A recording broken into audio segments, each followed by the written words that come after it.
don't know right from wrong.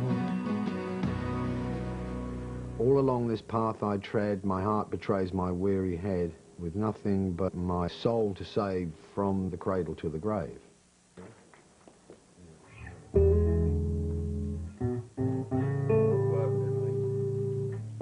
And it was one of those things you wake up in the middle of the night and run downstairs and write it down. I didn't know what it meant, and I thought, well, I would abbreviate it to From the Cradle for the title.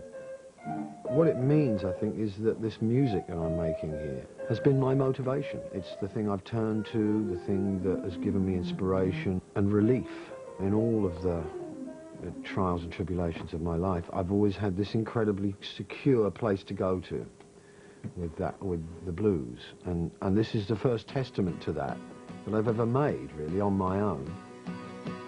If I mistreat you, girl, you sure don't mean no harm. If I mistreat you, girl, you sure don't mean no harm. Well, I'm a motherless child, I don't know right from wrong. When any kind of soul music was rare, the merest glimpse of a Bo Diddley or a Chuck Berry would send me into frenzies of delight. So when I heard what was behind that, I mean, that was like the front scenery of what I was to later discover. And when I found the stuff that was behind it that made that come into being, you know, the Muddy Waters, and beyond that, the Robert Johnson, and beyond that, the work song, it was, it did something to me emotionally, for sure, but there was something much deeper going on, which I cannot define at all, and probably never will be able to.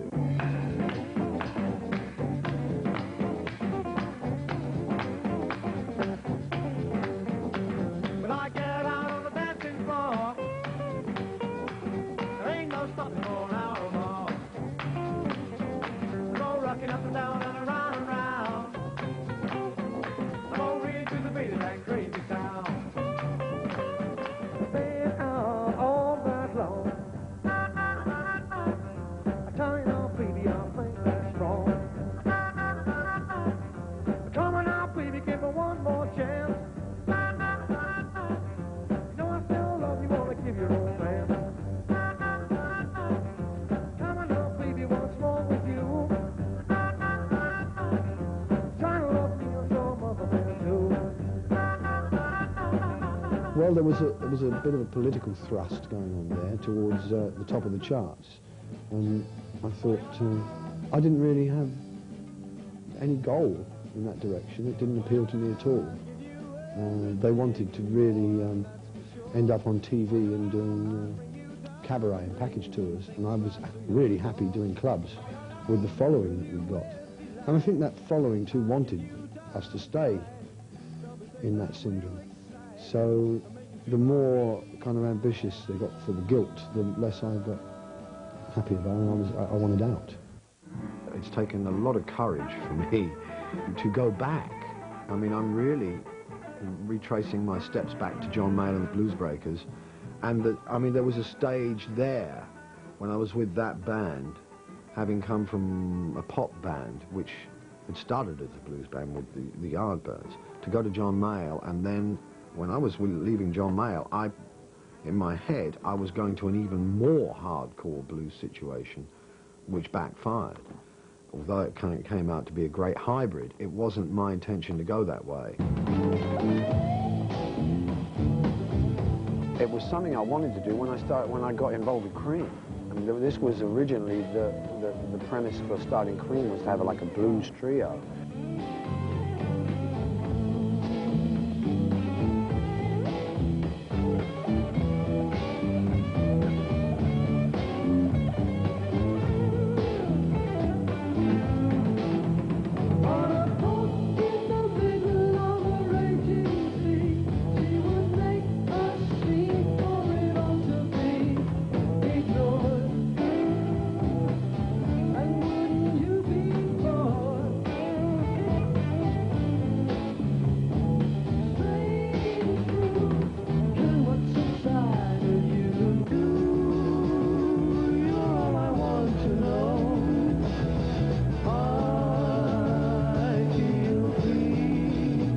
first put Cream together, that it was going to be a da-da band, you know, that it was going to be an art experience, as much as music.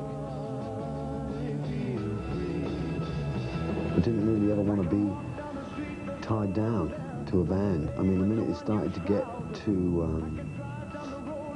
much like a prison or too routine, then I'd want to get out, you know, I mean, just the gypsy side of me, just moving on.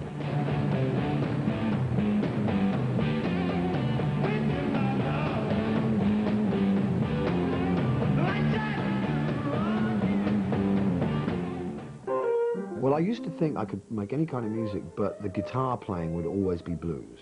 You know, if I took a solo in, so I would always make sure that I could find some place to put the blues in, so that I knew, even if nobody else did, that I was still had one foot on the path. There's a picture of this wall with Clapton is God written on it, and at the bottom right-hand corner is a little dog peeing against the wall, which I think says it all.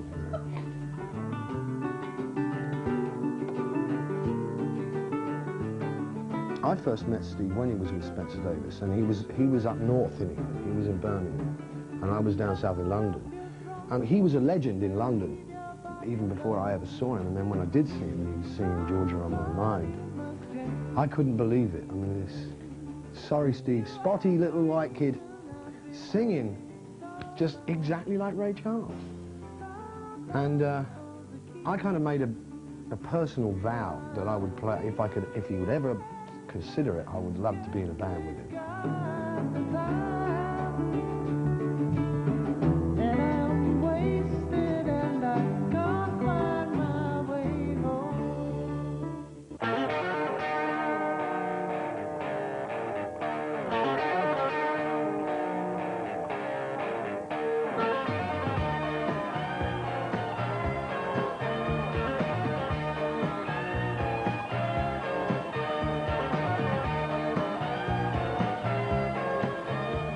There was passion in this album because I was madly in love with this woman that it's all about. And the band was caught up in it, you know, and it was just really a big, big, heavy movement going on.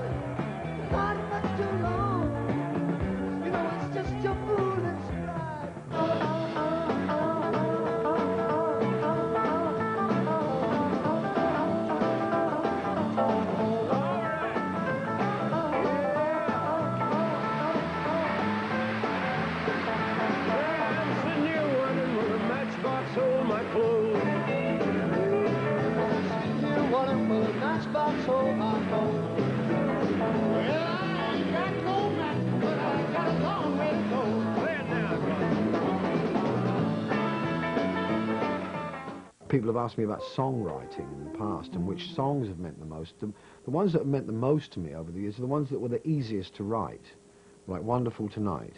And that was the most successful because it just fell out. And then she loves me.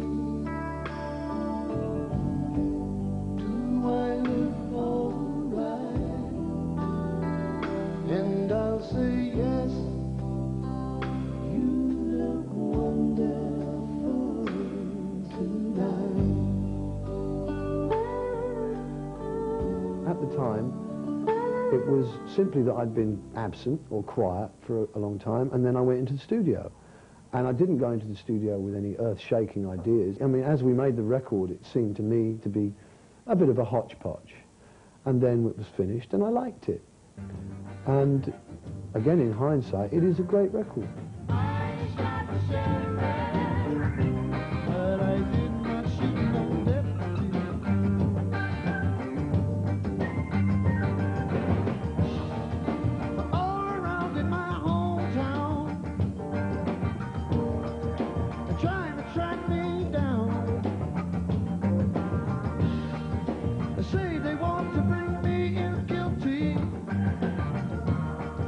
The killing of a deputy.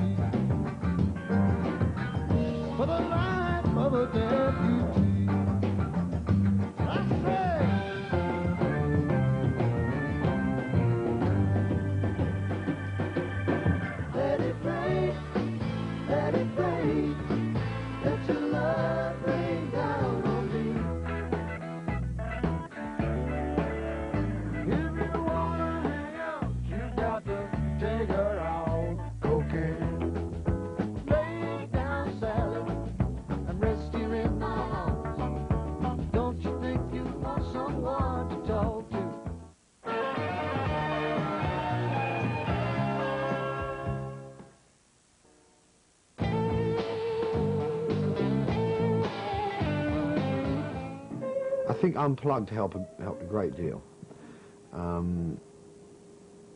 Age, a certain amount of rediscovered security in myself.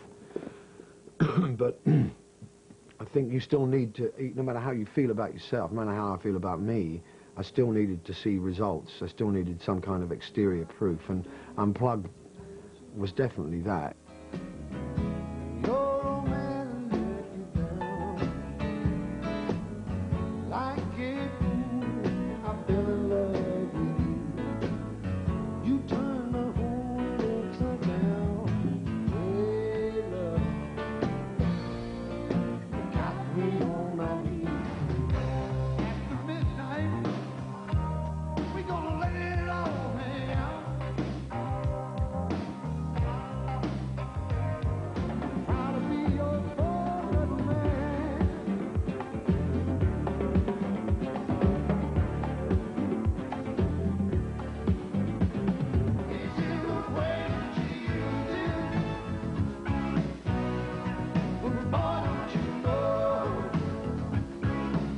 Usually the songs that still mean something to me from the past and that I write now, for instance, that I know will mean something to me in the future, are ones that have, where I put myself in a severe emotional state about. I mean, I've sat down and I've got really sad, or I've got really intense about some kind of angle or something that's happened to me in my life, and I'll pick up or go to an instrument and start to express that.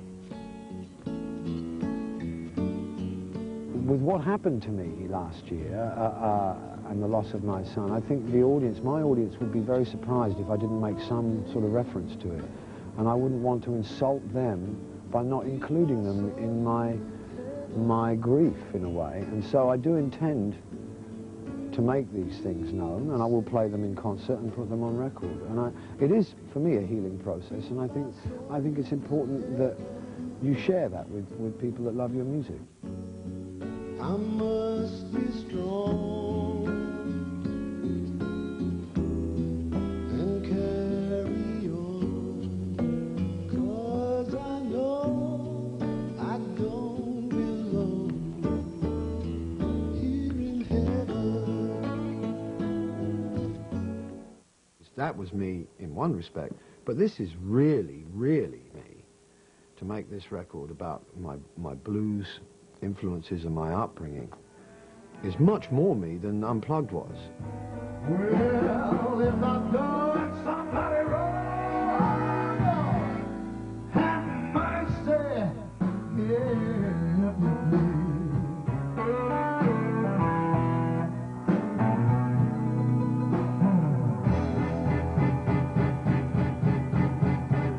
keep on working now, child.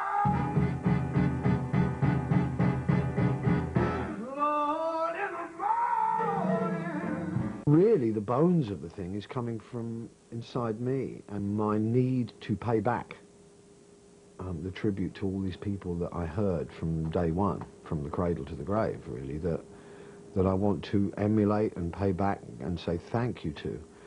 And I'm actually trying as hard as I can to replicate what they did, but it doesn't come, I mean, it still comes out as me, which is the beauty of the whole exercise.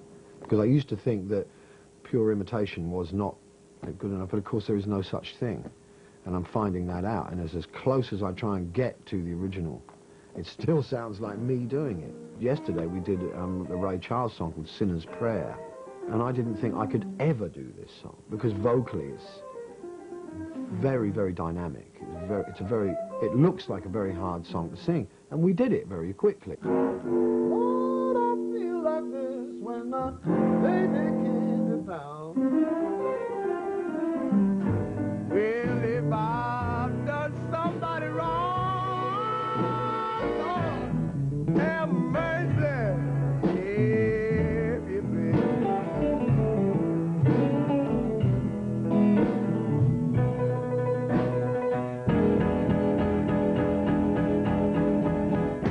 Keep on working now, child.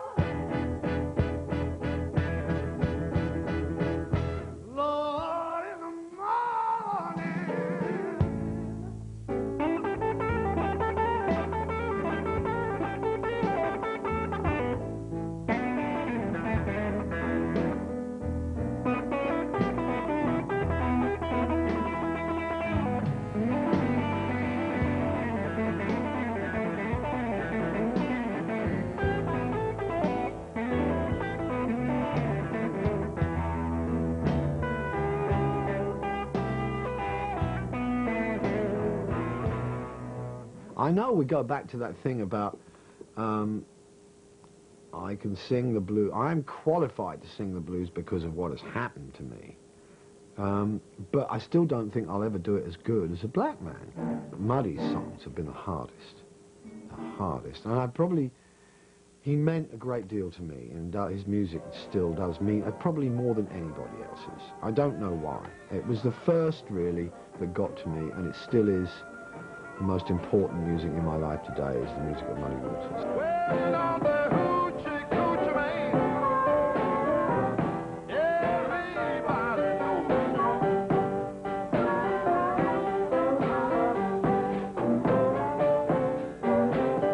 When I've approached Muddy's repertoire, I've always gone for the less well-known songs. Like I've done Blow Wind Blow, and I'm doing Standing Around Crying, or, you know, things that are not necessarily that well-known to his audience. But Hoochie Coochie Man, it's like the crown jewels, isn't it? I mean, don't go near this song. Don't anybody go near this song. And why am I doing it? I mean, it's like in the lion's den with this one. I got a black cat bone, got a mojo too. Got the John the Conqueror, gonna mess with you, gonna make you girls leave me by my hand, and the world will know. A hoochie coochie man, but you know I'm here. Everybody knows I'm here. Ain't on the hoochie coochie man. Everybody knows I'm here.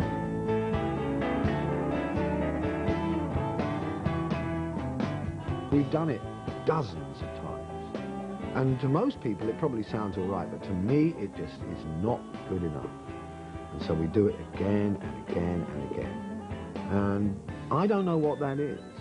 It's some kind of perfectionism in me that I love this man so much that I want to do it absolutely perfectly. And of course, that's not possible.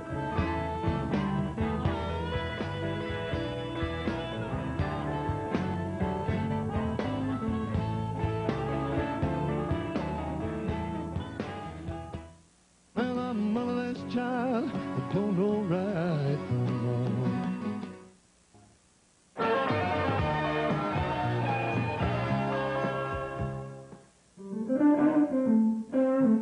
What happens to me when I listen to these songs? I go away. And I like going away. I still like going away to music. And these things do it to me better than anything else.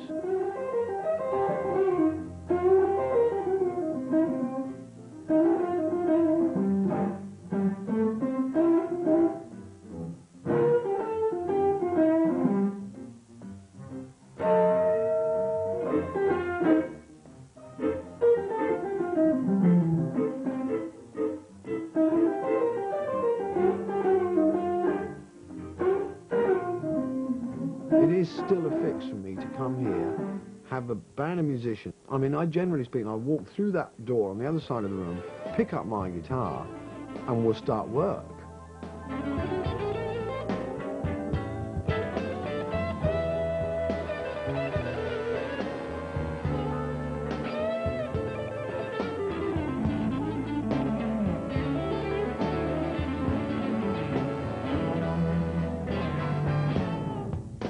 Have you ever been mistreated? You know just what I'm talking about. Have you ever been mistreated? Now what I'm doing is I'm going back to that jumping off point. It's almost like I'm just leaving John Mayall now and I'm producing my own blues band. And it's taken me 30 years of meandering around the back streets to get there. And I don't know why. I don't know why. I just always felt very afraid of being true to myself. And I think that's quite normal in a way. I think everybody is. I'm not unique in that.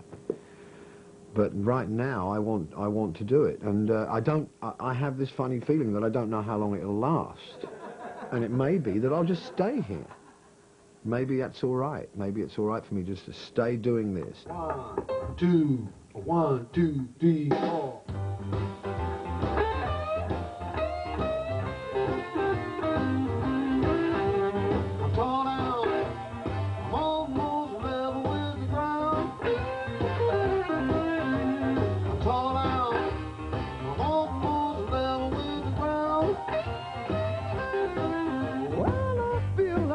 When my baby can't be found, I love you, babe, with all my heart and soul. Love like mine will never grow old. Love you in the morning and in the evening too. But every time you leave me, I get mad with you. There are a lot of musicians that can touch on other areas. I can't. I have tried to play folk music, play country and western, play even jazz, and a lot of pop music, but I do this best, and that's been given to me to do. And as much as I've questioned it and railed against it and been stubborn about my path, I'm back on it. But this is me in terms of my musical identity today, where I've come from and what I mean. And wherever I go in the future will be as a result of this.